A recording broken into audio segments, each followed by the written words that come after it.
नारायणं नमस्कृत्य नरं चैव नरोत्तमं देवीं सरस्वतीं व्यासं ततो जयमुदीरयेत्। ओम नमो भगवते वासुदेवाय, ओम नमः पितामहाय, ओम नमः प्रजापतिभ्यः, ओम नमः कृष्णद्वैपायनाय, ओम नमः सर्वविघ्नविनायकेभ्यः।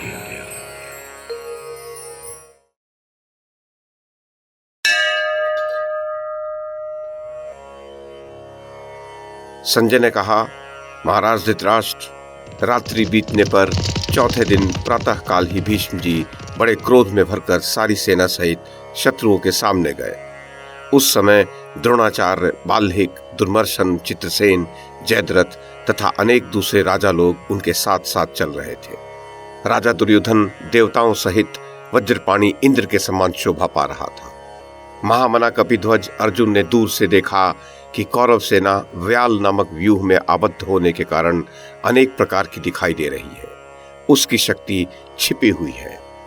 कुरुश्रेष्ठ धर्मराज युधिष्ठिर ने पहले दिन जैसा व्यूह बनाया था वैसा ही वो भी था। वैसा व्यूह इस भूतल पर मनुष्यों की सेनाओं में न तो पहले कभी देखा गया था और न कभी सुना ही गया था। तदनंतर सेनापति की आज्ञा के अनुसार यथोचित स्थान पर पहुंचकर पांचाल और चेदी देश के प्रमुख वीर खड़े हुए। फिर उस युद्ध स्थल में प्रधान के आदेशानुसार सहस्रों रणभेरियां एक साथ बज उठी। सभी सेनाओं में शंखनाद, तूर्यनाद तथा वीरों के सिंहनाद सहित रथों की घरघराहट के शब्द होने लगे। फिर वीरों द्वारा खींचे जाने वाले बाण सहित धनुष के महान टंकार शब्द गूंजे। क्षण भर में भेरी और पड़व आदि के शब्दों को महान शंखनादों ने दबा दिया तथा उस शंख ध्वनि से व्याप्त हुए आकाश में उठी हुई धूलों का भयंकर एवं अद्भुत जाल सा फैल गया। तत्पश्चात भीष्म जी ने सीधे अर्जुन पर ही धावा किया तथा उनके साथ द्रोणाचार्य आदि सभी वीर एवं कृपाचार्य, शल्य, विविंशति, दुर्योधन और भूरिश्रवा भी उन्हीं पर टूट पड़े। ये देखते ही सर्वशस्त्रज्ञ अभिमन्यु उनके सामने आया।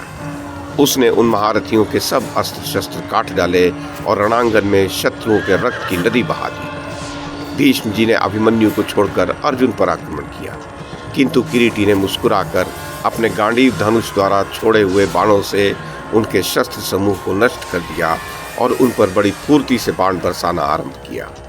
तब भीष्म जी ने अपने बाणों से अर्जुन के शस्त्र समूह को नष्ट कर दिया। इस प्रकार कुरु और संजय वीरों ने भीष्म और अर्जुन का वह अद्भुत द्वंद्व युद्ध देखा। उधर अभिमन्यु को द्रोणपुत्र अश्वत्थामा, भूरिश्रवा, शल्य, चित्रसेन और सायमनी के पुत्र ने घेर लिया।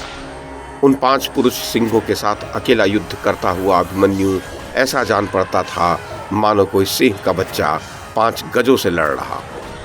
लक्ष्य साधन, शूरवीरता, पराक्रम और फूर्ति में कोई भी वीर अभिमन्यु की समानता नहीं कर सकता था। राजन, जब आपके पुत्रों ने देखा कि सेना बड़ी तंग आ गई है तो उन्होंने अभिमन्यु को चारों ओर से घेर लिया, परंतु अपने तेज और बल के कारण अभिमन्यु ने तनिक भी साहस नहीं हारा। वह निर्भय होकर कौरवों की सेना के सामने डटा रहा। उसने एक बाण से अश्वत्थामा को और 5 से शल्य को बींधकर 8 बाणों द्वारा सायमनी के पुत्र की ध्वजा काट दी।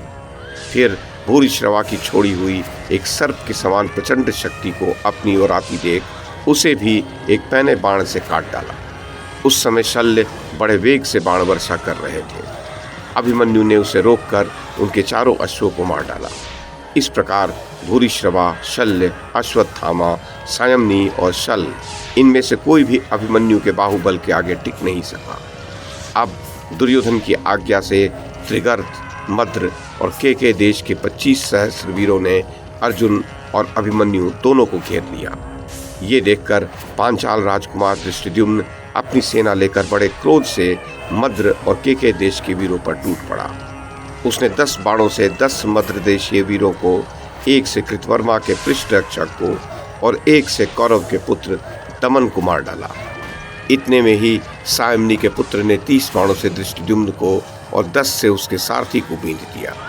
तब धृष्टद्युम्न ने अत्यंत पीड़ित होकर एक पैने बाण से सायमनी पुत्र का धनुष काट डाला तथा 25 बाण छोड़कर उसके अश्वों को और रथ के इधर उधर रहने वाले सारथियों को मार गिराया। सायमनी पुत्र खड़ग लेकर रथ से कूद पड़ा और बड़ी तीव्रता से पैदल ही रथ में बैठे हुए अपने शत्रु के पास पहुंचा। ये देखकर दृष्टिद्युम्न ने क्रोध में भरकर गदा के प्रहार से उसका सिर फोड़ दिया। गदा की चोट से ज्यों ही वो पृथ्वी पर गिरा कि उसके हाथ से वह खड़ग और तलवार भी छूटकर दूर जा पड़ी। इस प्रकार उस महारथी राजकुमार के मारे जाने से आपकी सेना में बड़ा हाहाकार होने लगा।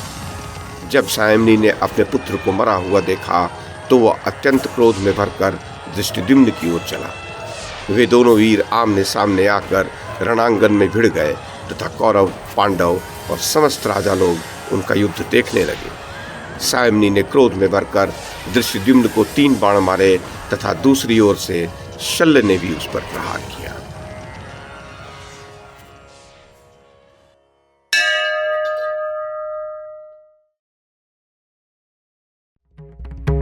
YouTube के माध्यम से महाभारत की कथा को एक श्रृंखला के रूप में प्रस्तुत करने का हमारा ये प्रयास यदि आपको सराहनीय लगा हो तो कृपया इस कड़ी को लाइक और शेयर करें, चैनल को सब्सक्राइब करें और बेल आइकन को दबाएं। साथ में अन्य लोगों को भी देखने के लिए प्रेरित करें। धन्यवाद और नमस्कार।